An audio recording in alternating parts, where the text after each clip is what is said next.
Hey guys, it's Melanie. Happy Sunday and welcome back to the second in-depth candle review of the day. If you missed it, the very first candle review that I shared this morning was of Homeworks Under the Tree. If you're interested in that one, I'll have the review linked in the description box right below this video here.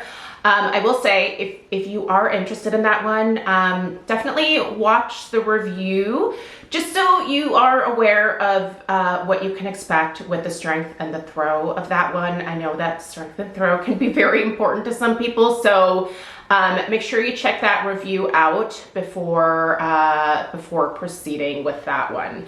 But in this video here, we're going to be discussing a Kringle Reserve fragrance, and this is Speakeasy.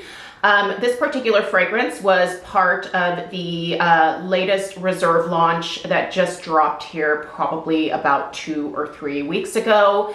I have been diligently burning all of these fragrances now, and I have to admit that out of the 6 that were released with that particular lineup, Speakeasy it's definitely my favorite, and I think it's the one that probably surprised me the most, even because I don't know, based off of what I saw on the fragrance notes, I just didn't have high expectations for it. But I'm telling you guys, this is one of those, like, again, I guess maybe hidden gems. I don't feel like I've seen a lot of people raving about this one quite yet, but I'm hoping that's because most people haven't discovered it. This one is absolutely fantastic. So I'll have it linked in the description box down below as well. I'll also put my Kringle discount code down there. That'll save you 15% off of this one. But let's go ahead and dig into the scent description, the fragrance notes. I'll tell you what I smell in here, and I'll probably start gushing about how great of a fragrance it is, so prepare yourself. We'll talk about the strength of the throw, and then obviously the overall burn quality, and we will wrap it up. Okay, so Speakeasy. Sorry, I keep finding, where are these things on my iPad here? Sorry. Okay, Speakeasy. Bourbon-kissed vanilla melts with oak moss and a gentle whiff of wood-smoked tobacco layered with balsamic amber. All right, your top notes here are wood smoke and spice. The mid notes are tobacco and oak moss, and the base is bourbon, vanilla, and amber. Okay, I feel like the description here is, I don't want to say it's misleading because it's really not. If you know anything about like bourbon, whiskey, you know, like fancy spirits, if you will, they can definitely have fruity undertones to them. And this one definitely has a fruitiness that runs throughout it. So it makes sense with, you know, the type of fragrance that this is, that it would have some sweetness to it or some fruitiness, if you will. But for whatever reason, that just really surprised me, even though I should know better. My husband does enjoy like a nice glass of bourbon or whiskey sometimes.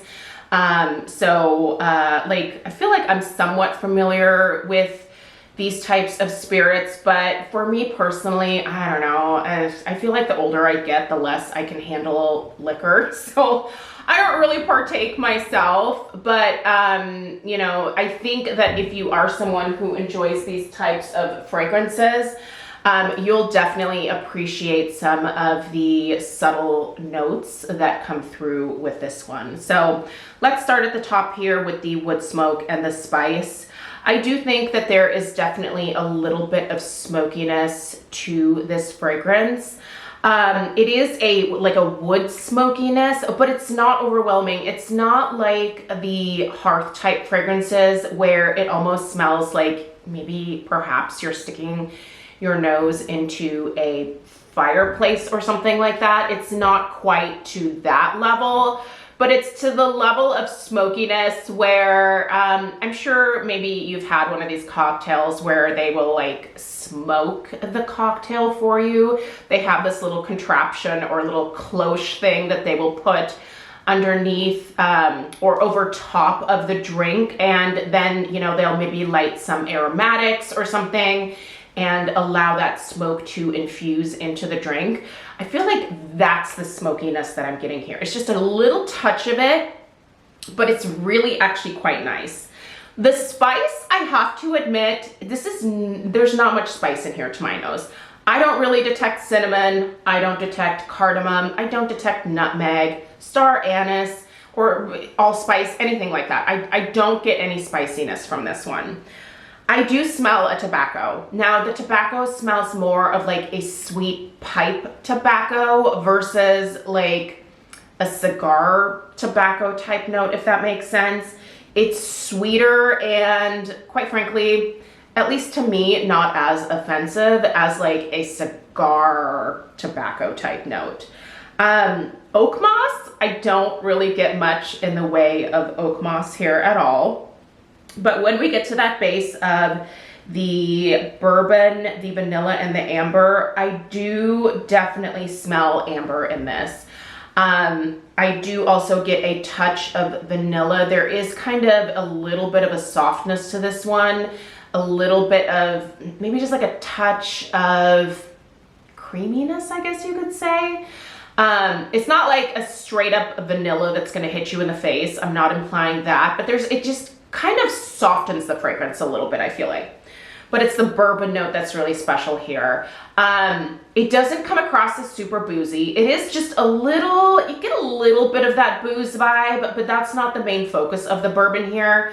I feel like it's like maybe notes of like cherry and blackberry that are infused into the bourbon that are giving off the sweetness and just that little something special that makes this particular boozy scent so enjoyable to me.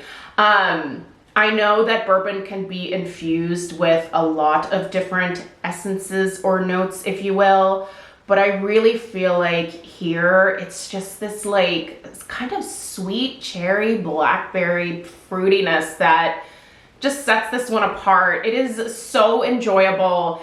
I know that if you are maybe new to this type of category, that all of those notes can kind of sound overwhelming, but they play together really nicely and in the end make you feel like you are enjoying a really fun, high-end, like fancy lady cocktail.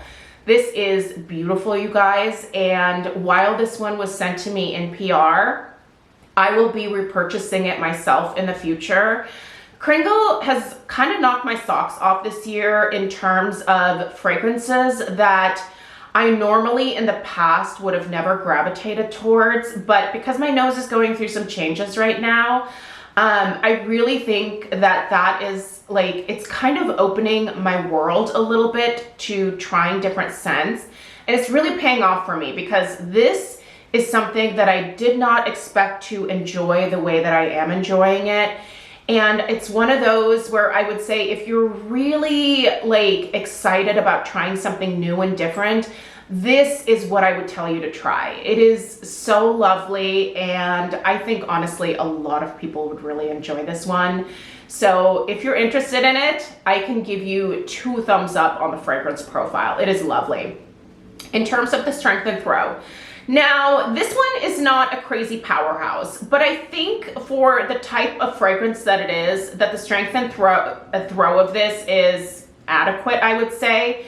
I'm going to put the strength at just like an even solid 7. It is very detectable. It is not smack you in the face strength, though, if that makes sense.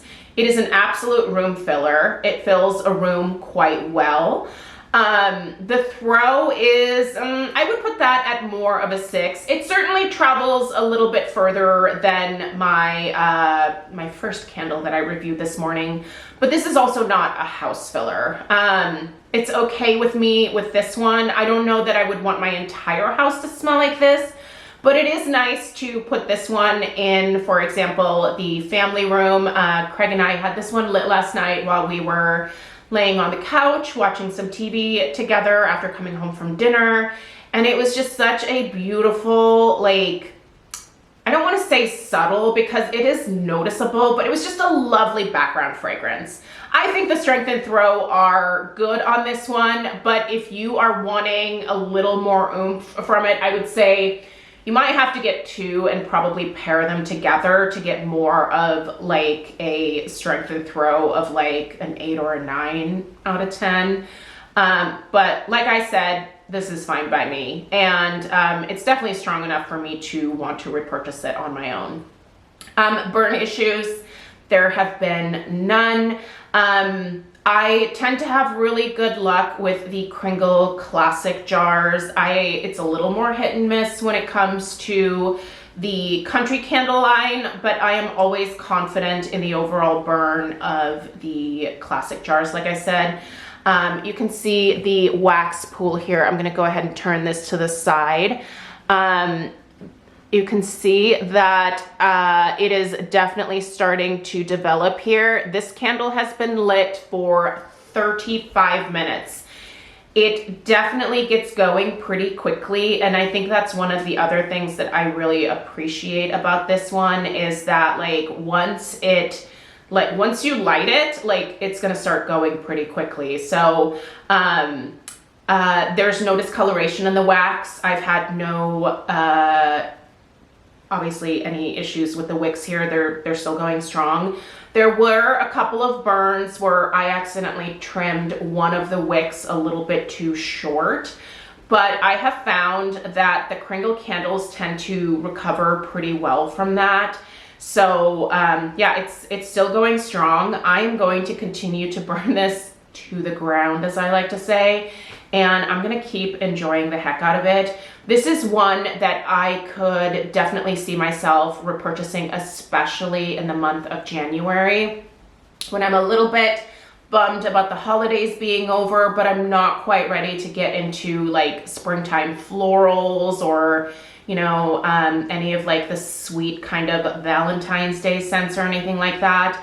This one I think will help to lift my mood once January rolls around and everything kind of becomes boring and blah again. But overall, I wish I had more thumbs up to give this particular fragrance. I really like it a lot, and I think they knocked this one out of the park in terms of authenticity and in terms of just how enjoyable it is. So if you're in the market for this one, I'm singing its praises, obviously. Let me know if you picked up Speakeasy and what your thoughts are in the comments down below. There's not a whole lot of reviews yet on the Kringle website, so I am anxious to see what other people think about this one as well. So if you happen to have ordered it when it was first released and you've been enjoying it as well, or if you haven't been enjoying it, leave your thoughts in the comments down below. I always appreciate what you guys have to say about these candles as well.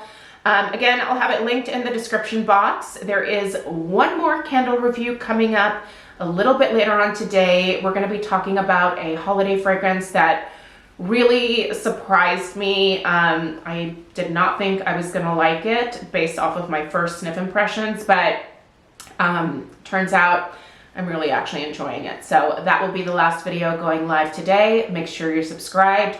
Don't forget to give this video a thumbs up if you found it helpful, and share it with someone who might be interested in this fragrance. All right, I appreciate you guys being here, and I'll see you in the next one. Take care. Toodaloo.